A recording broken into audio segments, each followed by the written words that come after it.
The heavy oak table vibrates under the weight of the litigation binders. Bryce stares at the severance agreement with the glazed eyes of a man watching his own execution. I lean forward and the scent of expensive cologne mixes with the metallic tang of his sweat. This is the end of the line for him. I tell him to sign the document or face a forensic audit that will land him in a federal cell by morning. His hand shakes so hard the pen rattles against the polished wood. This is the moment the predator becomes the prey. I watch the ink hit the paper and I feel nothing but the cold satisfaction of a job well done. But to understand how we got to this boardroom execution, you have to understand the rot that starts in the dark. 3 days earlier the humidity in Little Rock felt like a wet wool blanket. I stood outside my own legacy and I felt like a stranger. The neon sign for Whitmore's chop house buzzed with a dying frequency. It flickered like a warning light on a failing engine. I wasn't the CEO in a $3,000 suit today.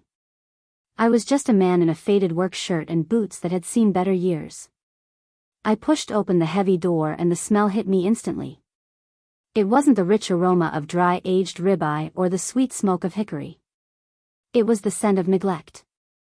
It was the sour smell of a dish pit that hasn't been scrubbed and the chemical sharp sting of cheap floor cleaner.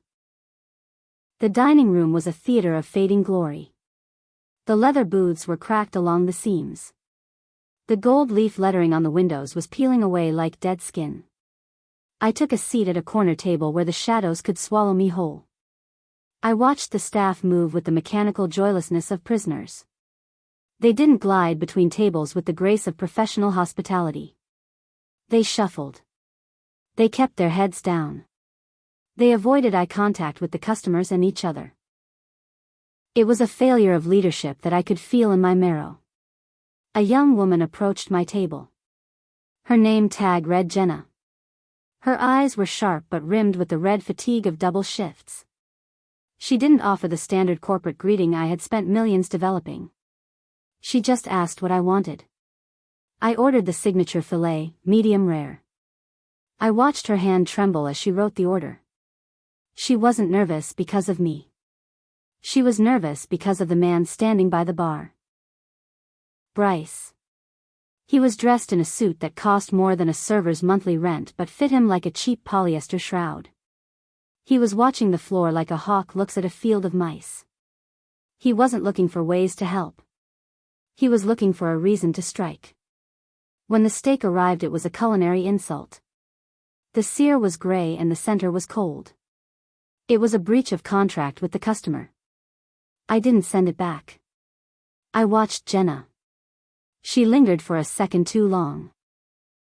She looked at Bryce and then she looked at me. When she cleared the bread plates she moved with a sudden, frantic energy. A small square of paper slid from her palm and tucked itself under the edge of my saucer. It was a clean professional handoff. If I hadn't been looking for the deception I would have missed it. I waited until she disappeared into the kitchen. I unfolded the note under the table. 3 words were scrawled in urgent ink. Help us. Freezer. The gravity of that request pulled at me. This wasn't a complaint about tips or scheduling. This was a distress signal from the belly of the beast. I stood up and navigated the maze of the dining room. I bypassed the restrooms and headed straight for the stainless steel doors of the kitchen. The heat hit me like a physical blow. The air was thick with grease and the rhythmic clatter of pans. No one looked up. In a high-pressure kitchen the only thing that matters is the ticket in front of you. I found the heavy door marked employees only. It was a narrow artery tucked behind the walk-in units. The noise of the line faded into a dull throb. The air here was cooler but heavier. It smelled of cardboard and industrial soap. Jenna was there. She was standing by the ice machine. The machine groaned and spat out cubes into the bin, a mechanical heartbeat in the silence. She looked smaller here, away from the eyes of the customers. But when she looked at me the fear was gone. It had been replaced by a quiet, desperate defiance. I tucked my hands into my pockets. I didn't need to act like a boss yet. I needed to be a witness. I asked her what was going on. I used a tone that invited a confession. She didn't hesitate. The words poured out of her like a dam breaking. She spoke of Bryce's reign of terror. He wasn't just a bad manager. He was a parasite. He was skimming the top of the house tip pool. That's a direct violation of federal labor laws and a breach of the fiduciary duty he owed to this company. He was playing favorites with the section leads and driving the veteran staff into early resignation. But it went deeper than morale. She told me about the health code violations. The walk-in compressor was failing intermittently and Bryce was forcing the kitchen to cook meat that had sat in the danger zone for hours. He was falsifying the temperature logs. In the world of high-end dining, that isn't just negligence. That is a liability nightmare that could shutter the entire Whitmore brand. She spoke about the fear that permeated the break room. If you spoke up, you were taken off the schedule.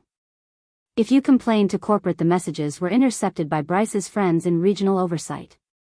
I listened to the technical details of the sabotage. He was cutting corners on the chemical concentrations for the dishwasher to save a few pennies on his quarterly bonus metrics.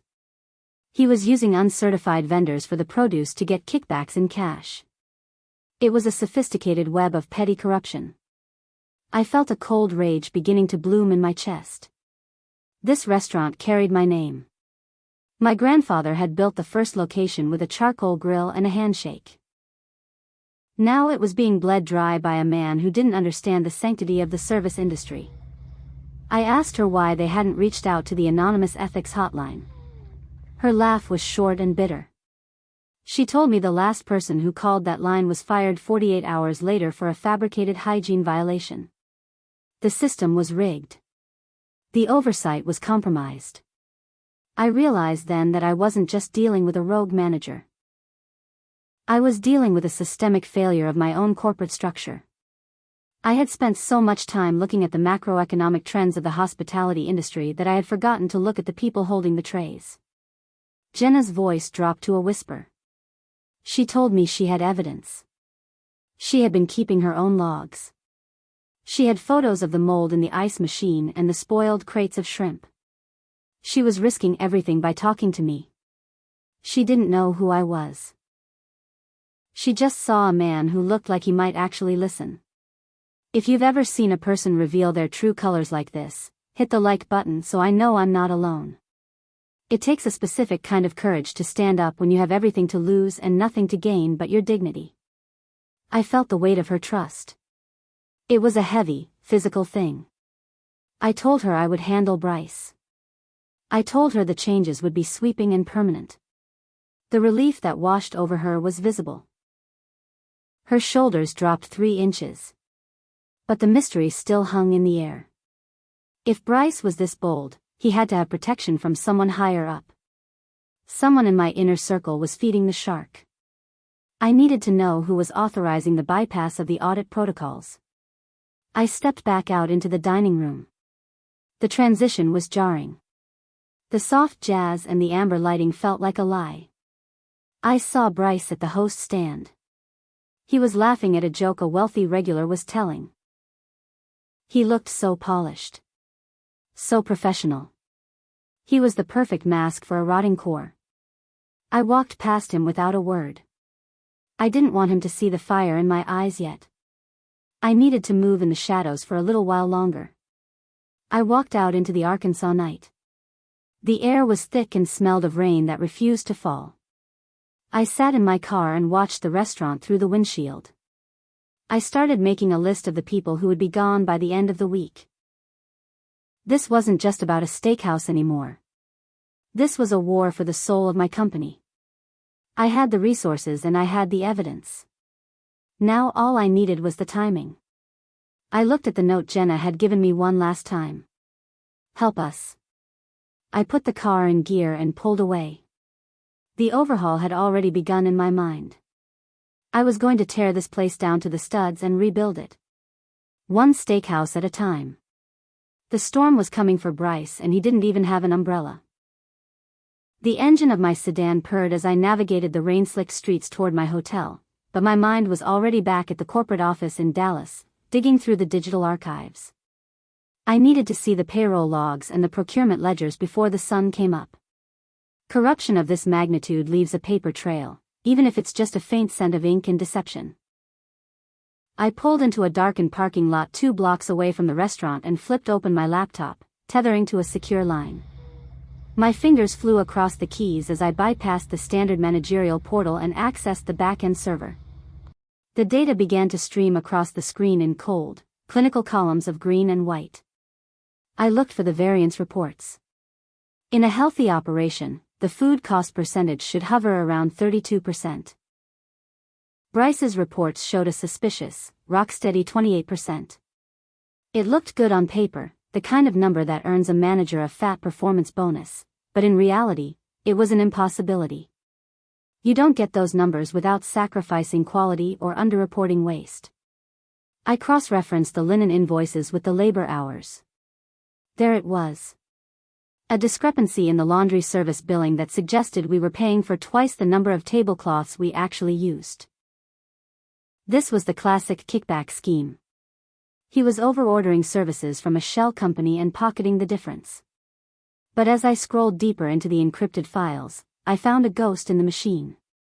There was a recurring entry marked as a miscellaneous administrative fee, approved by a digital signature I recognized instantly. It was Marcus Thorne, my vice president of operations. Marcus had been with me since the beginning. He was the man I trusted to guard the gates while I expanded the brand internationally. Seeing his clearance code on these fraudulent entries felt like a physical blow to the solar plexus. The rot didn't just stop at the restaurant level. It had climbed the ladder and was sitting in the executive suite.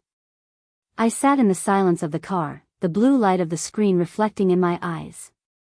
I was no longer just looking at a crooked manager in a mid-sized city. I was looking at a coordinated embezzlement ring. They were using Whitmore's chop house as a personal ATM, draining the equity and the reputation I had spent a lifetime building. I realized then that if I fired Bryce tonight, Marcus would know within minutes. He would wipe the servers and burn the evidence before I could get a forensic team into the building. I had to play the long game. I had to keep the mask on until I had enough rope to hang them both. I closed the laptop and felt the darkness of the car close in around me. The mystery of the hotline failures was solved. Marcus was the one filtering the complaints. He was the one who ensured that voices like Jenna's were never heard. It was a perfect, closed loop of exploitation. But they had made one fatal mistake. They forgot that I still liked to get my hands dirty. They forgot that I knew the smell of my own kitchen better than they knew their own lies. If you've ever had a friend or a colleague betray your trust like this, hit the like button so I know I'm not the only one who's felt that sting. The next morning, I returned to the restaurant at 10 a.m. sharp. This time, I wasn't the drifter in the work shirt. I walked through the front door in a tailored navy suit that screamed authority. The hostess, a different girl from the night before, froze when she saw me. I didn't wait for a greeting. I walked straight past the podium and into the dining room. The morning light was unforgiving, showing every stain on the carpet and every layer of dust on the chandeliers. Bryce was at a table in the back, going over the floor plan for the lunch rush. When he looked up and saw me, the color drained from his face so fast it was almost comical. He stood up, his chair scraping loudly against the floor.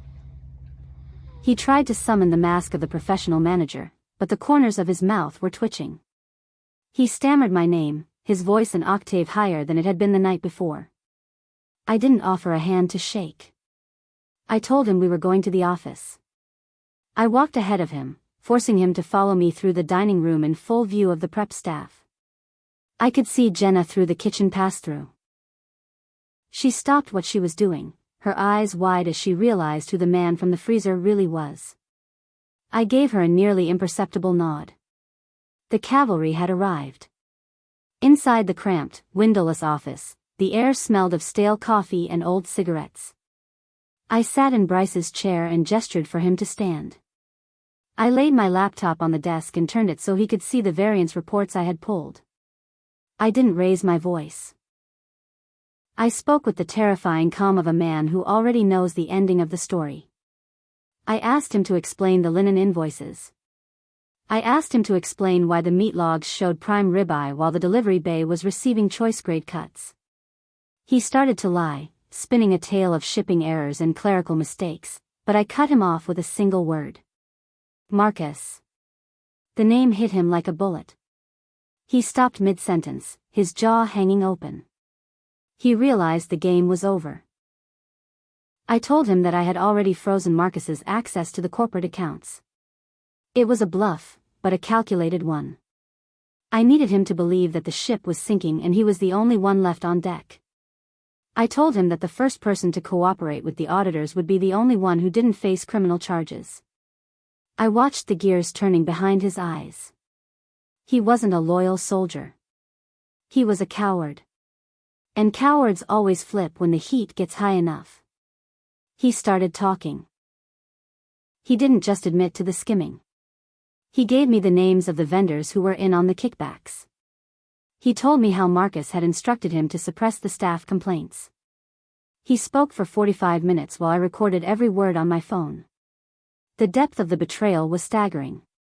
They had been planning to tank the valuation of this location so Marcus could buy it out at a discount through a holding company.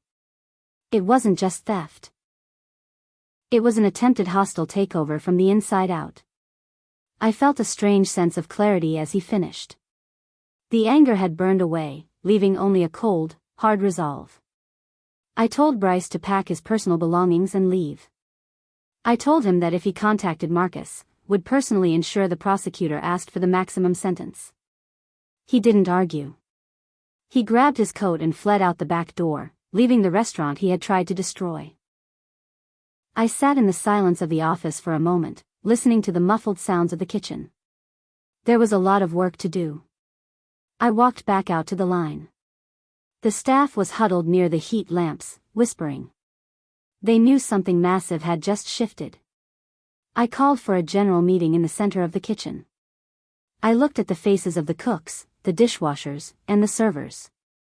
I saw the skepticism and the lingering fear.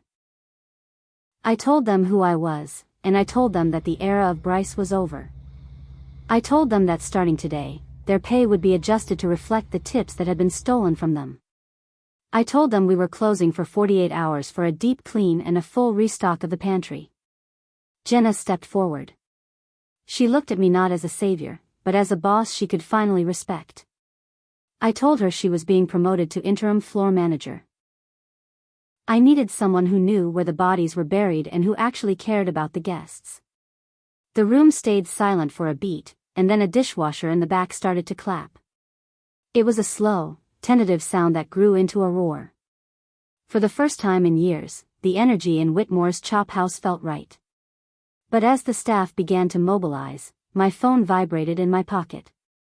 It was a text from an unknown number. It read, "You should have stayed in Dallas, Daniel. Some things are better left buried." The vibration of the phone against my palm felt like a low-voltage shock.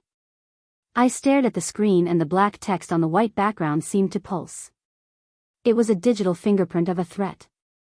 Someone was watching the restaurant. Someone saw the transition of power and they weren't going down without a fight. I looked at the kitchen staff, who were now scrubbing the prep tables with a fervor I hadn't seen since the grand opening. They were vulnerable. If I stayed here, I was leading the wolf to the fold. I tucked the phone away and felt the cold weight of the situation. This wasn't just corporate sabotage. This was becoming a physical liability.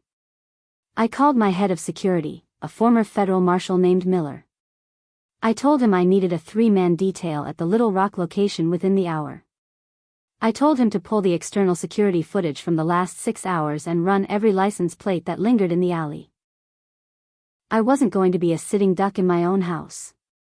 I walked back to the office and locked the door. I needed to see the payroll records one more time. I needed to see if Marcus had set up a dead man's switch in the software. I pulled up the employee roster and started cross-referencing names with the kickback vendors Bryce had identified. The deeper I went, the more the architecture of the fraud revealed itself. It was a masterpiece of forensic accounting. They were using a ghost payroll. Paying salaries to employees who didn't exist and routing the direct deposits to offshore accounts. This is the kind of high-level white-collar crime that requires an accomplice in the human resources department. I wasn't just looking at one VP. I was looking at a shadow board of directors operating inside my own company. They were hollowing out the assets, preparing to leave me with nothing but the debt and the lawsuits. I heard a soft knock on the door. It was Jenna. She was holding a stack of leather-bound menus. She looked worried. She told me there was a black SUV idling in the fire lane out front. It had been there for 20 minutes. My pulse quickened. I told her to go to the kitchen and tell the staff to stay away from the windows. I reached into the desk drawer, looking for the emergency contact list, but my hand brushed against something cold and metallic taped to the underside of the mahogany. I pulled it loose. It was a GPS tracker. It was active. They knew exactly where I was sitting. The realization hit me with the force of a high-velocity impact. I wasn't the hunter. I was the bait.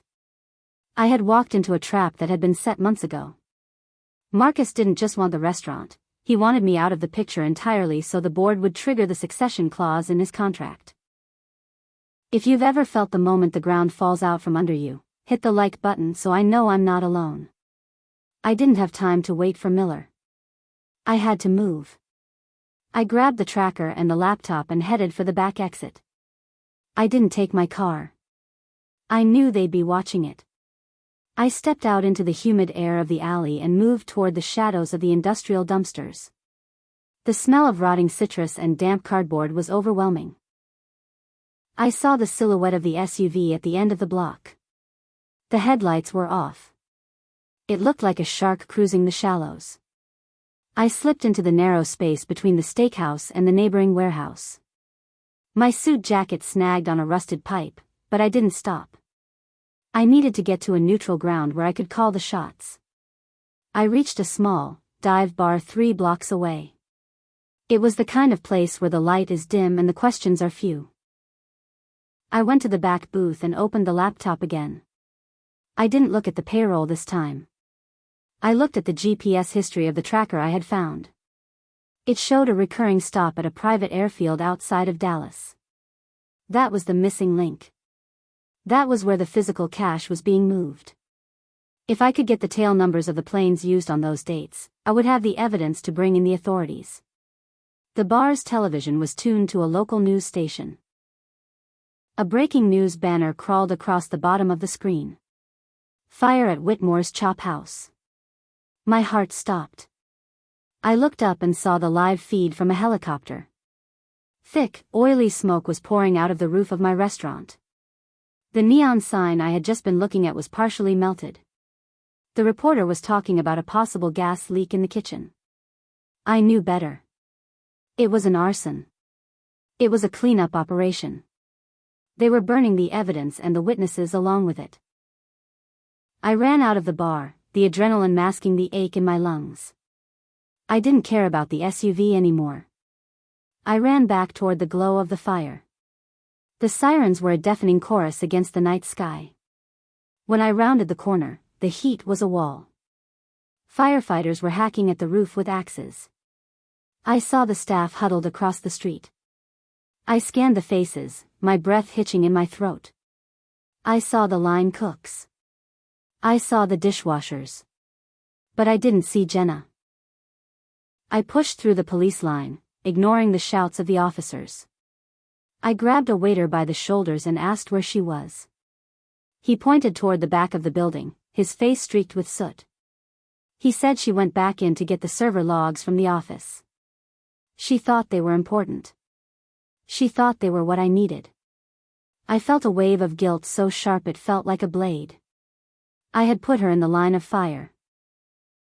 I had let a girl do a man's job because I was too busy playing detective. I didn't think. I didn't wait for a respirator or a suit.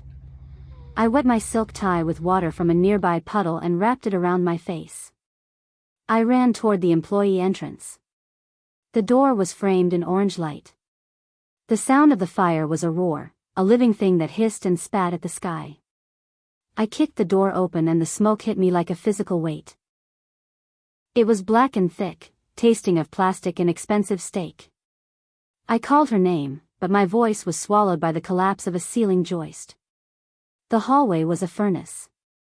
I stayed low, crawling along the linoleum. The heat was peeling the skin on my forehead. I reached the office door and found it jammed. I threw my shoulder against it once, twice, and the frame splintered. Jenna was on the floor, the heavy server logs clutched to her chest.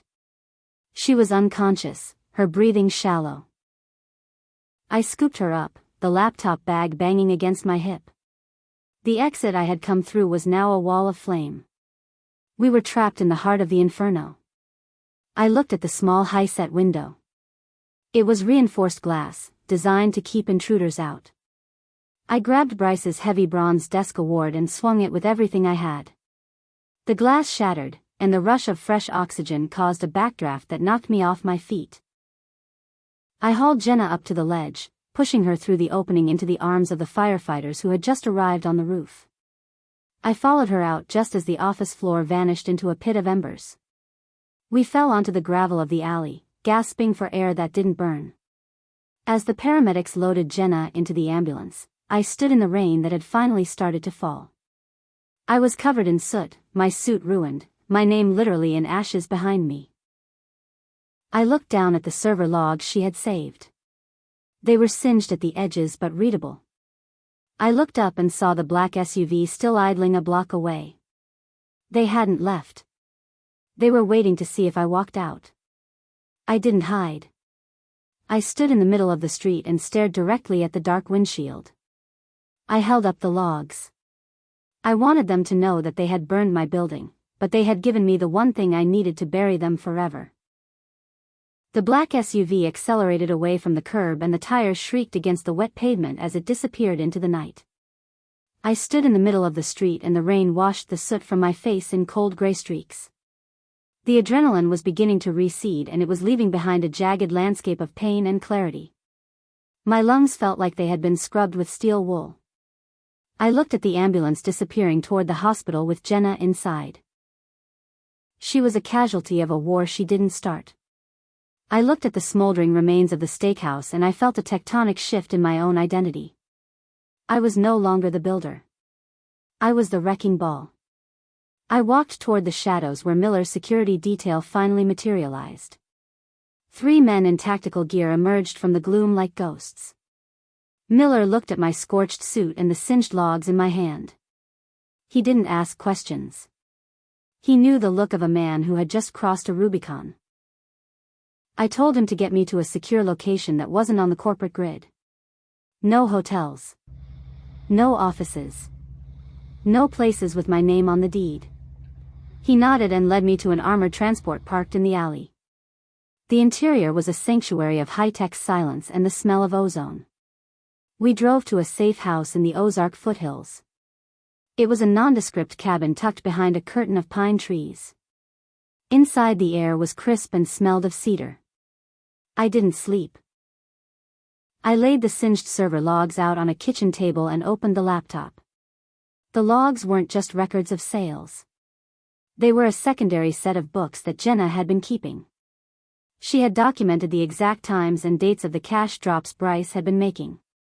She had noted the license plates of the couriers. This was the roadmap to the offshore accounts. It was the missing piece of the puzzle that connected the restaurant floor to the executive suite in Dallas. I spent the next 6 hours mapping the network. It was a classic shell game. The money moved from the steakhouse to a local produce supplier, then to a logistics firm in Delaware, and finally into a private equity fund managed by Marcus's brother-in-law. It was a closed system of theft. They were leeching the lifeblood of the company and reinvesting it into their own portfolio. The scale of the embezzlement was over $15 million. It was enough to trigger a RICO investigation. It was enough to bring down the entire house of cards. As the sun began to bleed over the horizon, I felt the fatigue settle into my bones. I had the evidence, but I lacked the leverage to move against them without alerting the board. If I went to the police now, Marcus would use the fire as a distraction to claim I was unstable and suffering from a breakdown. He would move for an emergency injunction to strip me of my voting rights. I needed to strike at the heart of their operation before they could react. I needed to force a confrontation on my terms. If you've ever had to outmaneuver a snake in the grass like this, hit the like button so I know I'm not alone. I called the chairman of the board at 6 a.m. I told him I was calling an emergency meeting for noon. I didn't tell him about the fire or the theft. I told him I was announcing a massive restructuring that would double the dividend for the shareholders. It was the only language the board understood. Greed. I knew Marcus would be there. He wouldn't be able to resist the opportunity to see me in person and gauge the damage he had done. He would come expecting a funeral and I would give him a trial. I spent the morning cleaning myself up. I borrowed a fresh suit from Miller's gear bag. It was black and sharp and felt like armor. I looked at myself in the mirror and I didn't see the man who orders steaks. I saw the man who owns the world. I tucked the digital copies of the logs into an encrypted drive and headed for the airfield. The flight to Dallas was a blur of high-altitude silence. I watched the clouds and I thought about Jenna. I called the hospital and the nurse told me she was stable. She was awake. She was going to live. That was the only win that mattered. The corporate headquarters in Dallas was a monolith of glass and steel. It was a monument to the success I had built from nothing. I walked through the lobby and the security guards snapped to attention. They didn't know the building was infested with termites. I took the private elevator to the top floor. The air was chilled to a precise 68 degrees. It smelled of expensive leather and success. I could hear the murmur of the board members in the conference room. They were drinking coffee and talking about the quarterly projections. They had no idea the floor was about to give way. I walked into the room and the conversation died instantly. All eyes turned to me. I saw Marcus at the far end of the table. He looked impeccable. He was wearing a silver silk tie and a smile that didn't reach his eyes. He looked like the picture of corporate integrity. He stood up and offered his hand. He told me he was glad I was safe. He mentioned he had heard about the unfortunate accident in Little Rock. He sounded concerned. He sounded like a brother. I ignored his hand and took my seat at the head of the table. I opened my laptop and projected the first slide onto the wall. It was a photograph of the black SUV sitting in the fire lane in Little Rock. Then I showed the GPS tracker I had found under the desk. Then I showed the photos of the moldy walk-in freezer and the spoiled meat. The board members shifted in their seats. The air in the room became heavy. Marcus's smile flickered like a dying light bulb. He tried to interrupt but I raised a hand and the silence was absolute. I began to walk them through the forensic audit. I showed them the ghost payroll. I showed them the kickbacks. I showed them the offshore accounts. I used their names. I used the dates. I used the exact dollar amounts. It was a clinical dissection of a crime. The room was so quiet I could hear the hum of the air conditioning. I turned to Marcus and I asked him if he wanted to explain the administrative fees he had been authorizing. He didn't speak. He looked like a man who was drowning in a sea of his own ink. The mystery was finally unraveled. Marcus had been using the stolen funds to buy up debt in our competitors. He was planning to force a merger that would leave him in control of a consolidated empire. He was willing to burn down my father's legacy to build his own kingdom. I looked at the board members and I saw the realization dawn on them. They weren't just losing a VP. They were looking at a criminal conspiracy that threatened their own net worth. The tide had turned. The predator was cornered. And I was holding the pen. Marcus reached for the water carafe but his fingers slipped against the condensation. The glass rattled against the mahogany table like a frantic heartbeat. He looked at the board members, searching for a single ally in a room full of sharks, but he found only cold, calculated distance. These men didn't care about betrayal, but they cared deeply about a plummeting stock price. I tapped a key on my laptop and the final piece of the puzzle illuminated the wall. It was a digital recording of the conversation I had with Bryce in the charred remains of the manager's office. Bryce's voice was clear, trembling, and utterly damning. He named Marcus as the architect of the arson. He detailed the specific instructions to ensure the server logs were destroyed. The silence that followed was heavy and suffocating. Marcus finally spoke, but his voice was a thin, ragged shadow of its former self. He tried to claim the recording was a deep fake, a desperate fabrication from an aging founder who had lost his grip on reality. He looked at the chairman, pleading for a motion to dismiss the evidence. The chairman, a man who had survived 3 hostile takeovers and a federal audit, simply leaned back and adjusted his spectacles. He told Marcus that the forensic team from the FBI was already in the lobby. I had made the call the moment I touched down in Dallas. The room felt like it was shrinking, the walls closing in on the man who thought he could outrun his own shadow. I stood up and the movement was slow and deliberate. I walked to the window and looked out at the Dallas skyline. The sun was reflecting off the glass towers like 1,000 shards of broken mirrors. I told the board that I was exercising my right under the majority shareholder clause to dissolve the current executive committee effective immediately. I was reclaiming the day-to-day operations. I was stripping Marcus of his golden parachute and his dignity in one clean motion. If you've ever had to take back what's rightfully yours from someone who tried to steal it, hit the like button so I know I'm not standing here alone. The double doors of the conference room swung open and 2 agents in dark suits entered. They didn't move with haste. They moved with the inevitability of a closing trap. They walked straight to Marcus. The click of the handcuffs was the loudest sound I had ever heard in that room. It was a sharp, metallic punctuation mark at the end of a long, dark chapter. Marcus didn't fight. He didn't even look at me as they led him away. He looked like a man who had finally realized that the house always wins when the owner is the one dealing the cards. The aftermath was a whirlwind of damage control and reconstruction. I spent the next 48 hours in a glass-walled office, drinking bitter coffee and signing the papers that would rebuild my empire. I fired the regional oversight team. I terminated the contracts with every corrupt vendor Bryce had named. I authorized an immediate disaster relief fund for the staff in Little Rock. But the most important call I made was to the hospital. I spoke to Jenna. Her voice was weak but the fire was still there. I told her that the steakhouse wouldn't just be rebuilt. It would be hers to run. I was naming her the general manager of the new flagship location. She cried on the phone, a soft, exhausted sound that made my own chest tighten. She asked me why I was doing so much for a waitress from a dying town.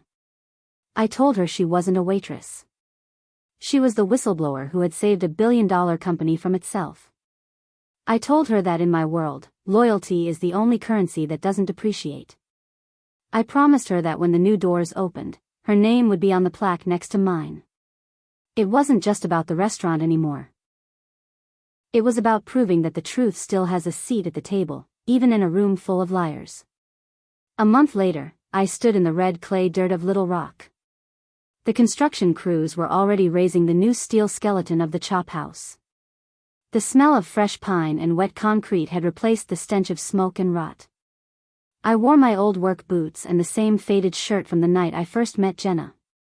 I watched her walk onto the site, her arm in a sling but her head held high. She looked at the progress and then she looked at me.